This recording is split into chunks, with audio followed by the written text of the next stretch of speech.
He is an illness, so that's why he's not here. So. Hello, Brian. Good about that. Hey, Brian, you got anything on helping Joseph?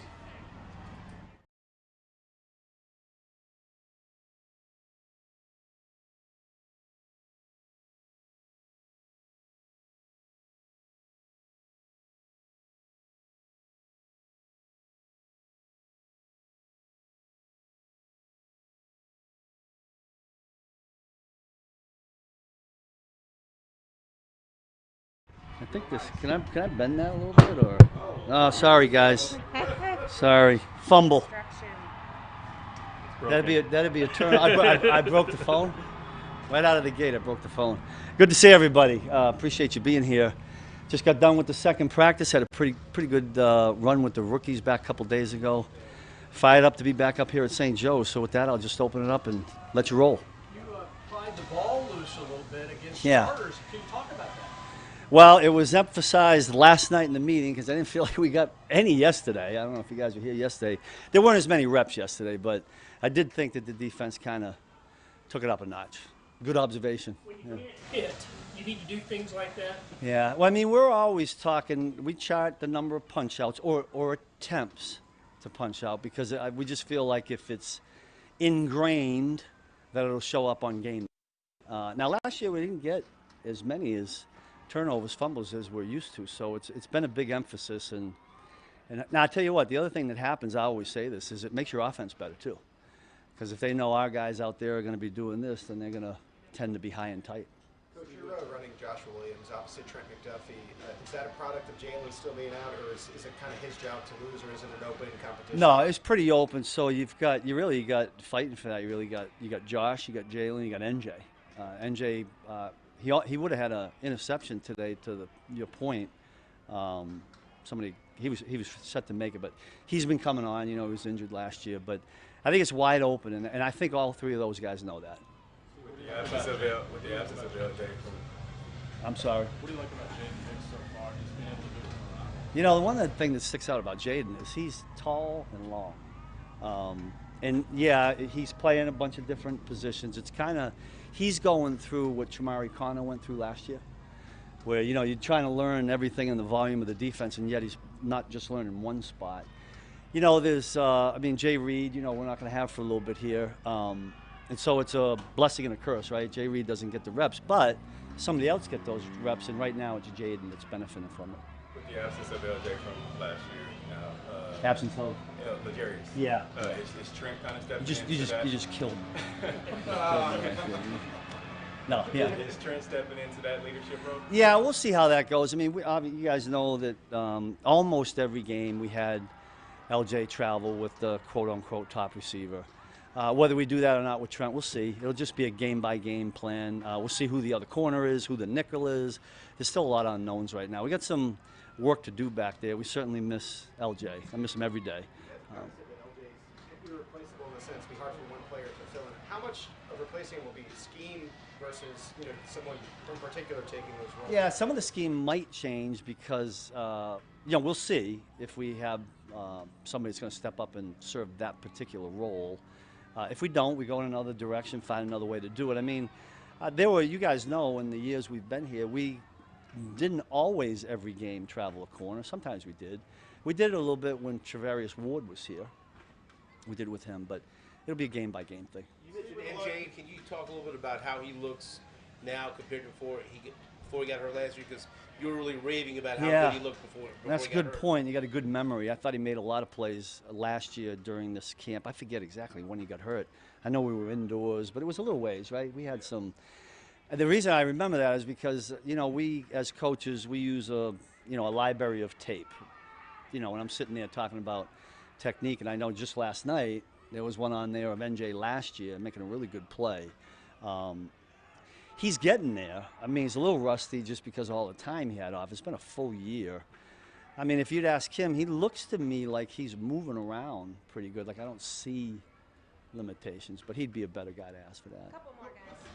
With the linebackers, obviously, we're about to talk to Nick, but without Willie Gay, you know, how's that kind of working out? Yeah. You're trying to figure that all out. We're going to miss Willie's burst and speed and his energy. I loved having Willie around. You can't help but not like being around Willie Gay, right? But Drew's been here and has played that spot. Jack Cochran has been doing a terrific job, right? Leo is going to probably have different roles than he had last year. You know, in conjunction with Nick, we get some young guys out there. So hopefully, you know, if we can find 5, 6, however many linebackers and get some good ones. Let's wrap up. We'll start with Nate. Steve, the pads are going to come on, I guess, in a few days. Just how eager are you to see Felix? Yeah. And what do you want to maybe him to show, I guess, throughout the course of training? Yeah, I think you're dead on, Nate, that we need him to show in pads. I mean, it's a different ball game, especially for D linemen when you're in this kind of practice. But, yeah, we're going to be looking for some physicality, some growth in his pass rush ability. I mean, it's year 2, right? He made a great play in the Super Bowl, which I think was great for his confidence. And I think we just, you know, if he keeps making plays like that, he's going to get more and more confident. I think it'll be good for his game. With Justin being injured, he's still out there. How much you relying on him to use his voice a little bit to Yeah. be a coach? Yeah, I mentioned that. I told him, you know, we can use this as a positive and just have him dig deeper into the playbook, like not just learn his position, learn the others. He does that anyway. I mean, you guys know Jay Reed's a pretty sharp dude. But he's going to have to stay in tune, him and Jalen. You know, if you notice, they can't be involved in anything. But I noticed it today when we're doing a walkthrough. They're back there and physically in their mind and moving around into it. That's really important.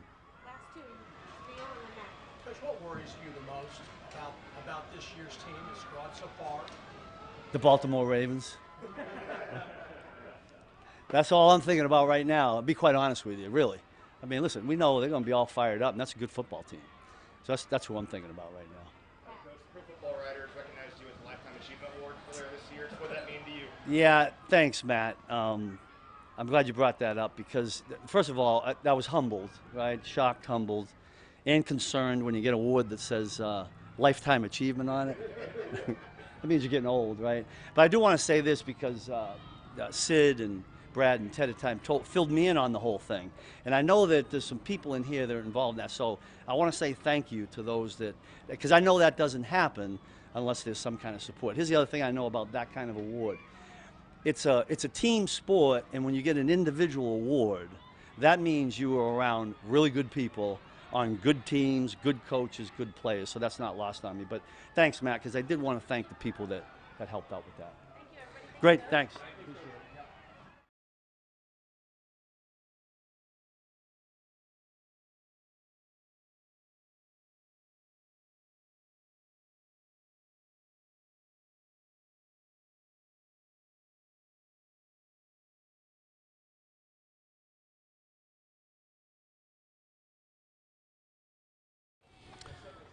All right, good morning, everybody. It's great to be here at Missouri Western State University, getting the 2024 campaign underway. I know we're already a couple practices in, and the guys are working hard. We appreciate our season ticket holders who are here today. I had a chance to be at our pancake breakfast with them this morning, and they're definitely enthusiastic and looking forward to a great year. And I just want to say how thankful we are to everybody in St. Joe, and particularly here at the university, for the job they do in taking care of us. We've been up here 14, 15 years now, and it's a tremendous experience, and I know that Andy appreciates the preparation that we get here. With that, I'll open it up. What was your message to the team this year? There are certain elements that I repeat every year. I want them to understand the culture of the club, the mission statement, obviously our goal is to end up in New Orleans, getting to play for another Lombardi trophy. But the challenge this year is going to be the distractions. There's going to be a lot of talk about us going back to back to back, and the challenge for the team really is to focus on the task at hand. Here at training camp, that's the next practice. As Coach Spags mentioned, here in a few weeks, that's going to be the Baltimore Ravens, and we really have to be in the present if we want to have a chance to achieve our long-term goals. Clark, the recent passing of Abner Haynes, and it got me wondering about his jersey. The number is retired. I think he's one of 10 or 11 who have retired numbers of jerseys. I wonder what the team's philosophy is on that, and you've got a couple of Hall of Famers who don't have their jersey retired, so they might be coming up. But Does the team have a philosophy on retiring numbers? Yeah, well, first of all, let me just say how sad that we were as an organization about the passing of Abner. He was a foundational piece of the franchise, going all the way back to 1960. Played a key part in those early Texans teams, including the one that won the AFC Championship. I always enjoyed getting to see Abner. He frequently came to our alumni weekends and was somebody who was very passionate about the organization, so he's definitely going to be missed.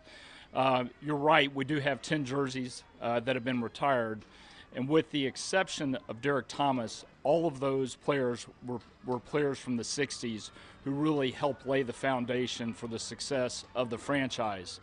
As we've gone along over the years, we've needed to be more judicious in retiring jerseys, just from a practical standpoint of having enough numbers available, particularly for training camp where you've got 90, 91 players.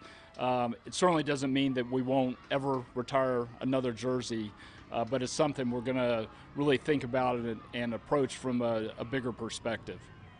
Mark, we got the update from Mark a couple days ago just about the stadium and obviously the future. Just, I guess from your standpoint, how much have you considered the idea logically and logistically of having the franchise play in a different state, that state being Kansas?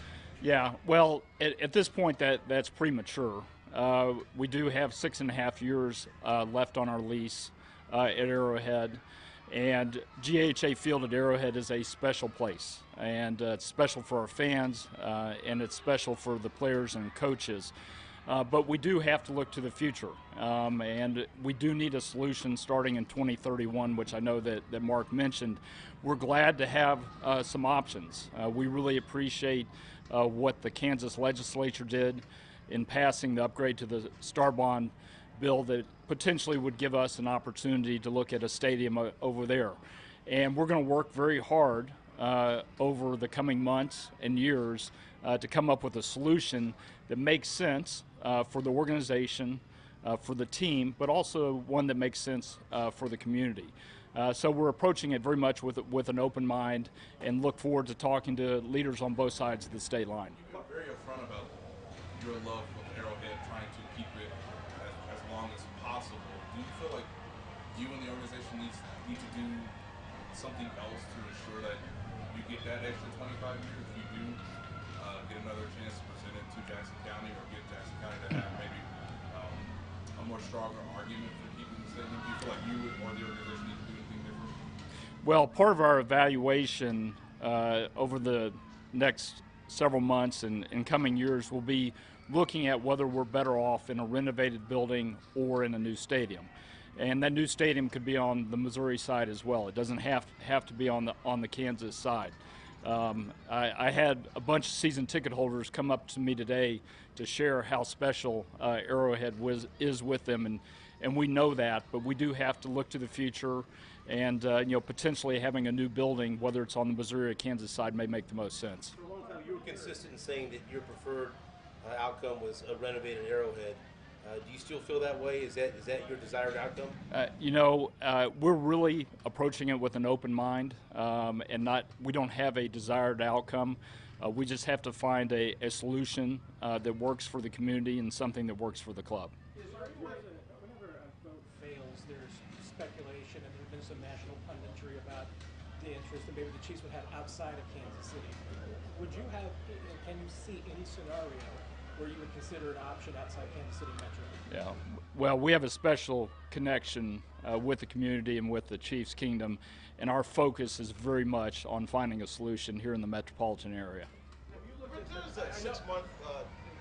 Mark Donovan had mentioned about kind of 6 months or something with the deadline. Are you kind of putting the deadline at 6 months too, or is it something where you're more open-minded with you on? Yeah, I think what Mark was trying to communicate is the urgency, and we definitely feel like this is an urgent issue that we've got to find a solution for in the near term. And I would agree with Mark that we would like to make some significant progress over the next 6 months. I know from having been through a few stadium efforts that they're slow moving and unpredictable, so to say we'll be able to get to the finish line in 6 months is probably optimistic, but we would like to make some progress. What's most important with the training facility? It's not the stadium for you guys. Yeah, well, we love our training facility, but we've outgrown it. And it's hard to believe, 15, 16 years after it was built, that we've outgrown it. But every NFL team has grown in terms of the number of people, number of players, number of coaches. And long term, that's going to be part of what we have to look at. It would either be a major renovation of our existing training facility or the construction of a new training facility that would help us accommodate not only the size of the organization now, but also where we're likely to grow over the next couple of decades. Neil, you had an opportunity to look at the possibility of cover Arrowhead Stadium, something that could be rolled or could be put on there. And in talking to the people with the architecture firms, they say it's very doable. Is that something you might revisit so that you can make that into more of a multi-purpose facility? Yeah, well, I would say all options are on the table. And as you know, that was something that we considered 20 years ago when we were working on the renovations that took place starting in 2006. I do think we'll look at it again. I mentioned the possibility of a new stadium also on the Missouri side. And I think if we went that route, certainly we would have to look at a dome. Dome gives you an ability to host a lot of other events, which could be important for the community. You said that one of your messages to the team is about the distractions and everything that's going to come with the burden of obviously trying to win an unprecedented third straight Super Bowl. Is part of that message in relationship to what happened this past offseason, just the amount of distractions, the amount of things that happened off the field as well? It's nothing specific to this offseason. I just think that we as an organization can feel it. The players, the coaches, everybody in the organization have a lot of people reaching out to them, a lot of people asking about the potential three-peat. And really, to be successful in the National Football League, you've got to focus on the task at hand, which is the next team you're playing. I also mentioned last night that, like last year, every team we play is going to give us their best shot. When you're the defending champion, that game's really important for the teams that you play. They circle it on their calendar as a chance to take out the defending champion. So it was really more just geared towards managing the distractions during the season, focusing on task at hand, making sure you're present each day and give your very best. We're going to go Dennis and then Sam. We'll come back to you. Go ahead. Are you able right now to appreciate, as you're starting another camp, what this franchise, the run that you guys have been on? And I know you don't want to look too far down the road, but are you able to really sit back and appreciate what's happening here? We definitely are, as an organization and as a family. And I think the 50 years between Super Bowls probably laid the foundation for us to have that appreciation. We were thrilled, 5 years ago to make it to Super Bowl 54 and win it. And certainly hope that there would be more in the future. But I might be lying if I told you I thought there'd be 2 more in the next 3 or 4 years. So it's been a very special period. It's not lost on me. But again, if we get too much into thinking about the past and how successful and how good we've been, we're going to have a really hard time being successful going forward. We'll go last with Sam and then Adam. A couple things. But just your last effort to the voters was so focused on Jackson County. Since obviously the options have expanded, has that time period taught you anything? Have you learned anything maybe about your own preferences for what you'd like to see part of the new stadium, renovated areas, just anything different that maybe you thought was very important? Yeah, well, as I mentioned, our goal is to find a solution that's great for the community. I do think a renovated Arrowhead would be a very good solution, but I also think a new stadium and what that could bring to the community in terms of really big events, I think that could be really valuable. And as we go into this process, we're doing it very much with an open mind and to look at all the possibilities. Obviously, we have the pleasure every year of playing in a lot of great stadiums, some of which have been recently renovated, others are brand new, a lot of dome buildings, and we always use those opportunities to tour those buildings and think about, okay, what could we incorporate, whichever direction we end up going. I wanted to ask you about Rashid. Are there any conversations with the league about potential suspensions? Just can you give us some insight into how that process works? Yeah, there's nothing going on with the league at this standpoint. Their standard protocol is to let the legal process play out, and then they'll begin their investigation at that point. So I can't really project when we'll have those conversations. Last one, Adam. Clark, the physical preparations of Arrowhead for the World Cup, has that started yet, and what's the schedule there? Yeah, so we started that process right after this past football season. We did some things that I would describe more as infrastructure that we'll need to support the field. We're in the design phase on what we'll have to ultimately do to the bowl to accommodate the larger soccer field. That construction process will start immediately after the football season next year. It'll go throughout the off season, and then we'll pick it up in the winter, spring of 2026 to complete what needs to be done. So what the fans will notice for this upcoming season is basically the same stadium as last year. Yeah, there will be no difference to the stadium from a fan's perspective this year. And our goal as we go through this process is for our fans for Chiefs games to not notice what we've done to the stadium. That's a big part of our effort to make sure that the experience isn't lost for our season ticket holders. Okay, thanks, guys. Thank you. Adam.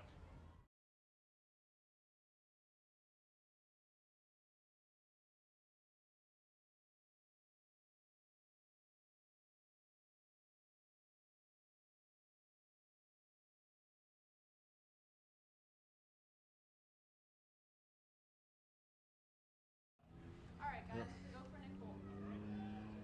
Nick, after losing, Willie Gay and Legere Sneed and Mike Edwards, besides what they gave on the field, how much do you lose in leadership, and how much of that guys like you have to step in and fill that void? Yeah, man, I think those guys, obviously they mean a lot to our team. They're a huge chunk of our personality, but that personality changes year to year. We got a lot of guys that have been waiting to thrive in these moments. Brian Cook, Chamari's involved in his role. Jay Reed's coming back. We got Drew that came back from last year. Leo's kind of emerging as one of those guys, being a little bit more vocal as he gets more comfortable. So I think it takes a little bit of everybody to kind of build a personality of your team, and I kind of think that's what training camps for. You find out what your personality is, find out what your DNA is, and find out what you're made of. Go ahead. Did anyone talk as much as Willie? Nah, man. 5-0 was my guy to get us juiced up, man. We got Pacheco. You saw him today, man, getting the crowd riled up. I think he's gonna take that spot. You're entering the final year of your deal. You've been an integral player for this team. Just where do you stand on when you want those talks to happen? Is it something you guys put aside, or do you think something could happen in the coming months? Man, I think it's just I'm taking it day by day. Honestly, just want to get through training camp, trying to put my best foot forward. I was banged up a lot last year. I don't think I put my best product out there.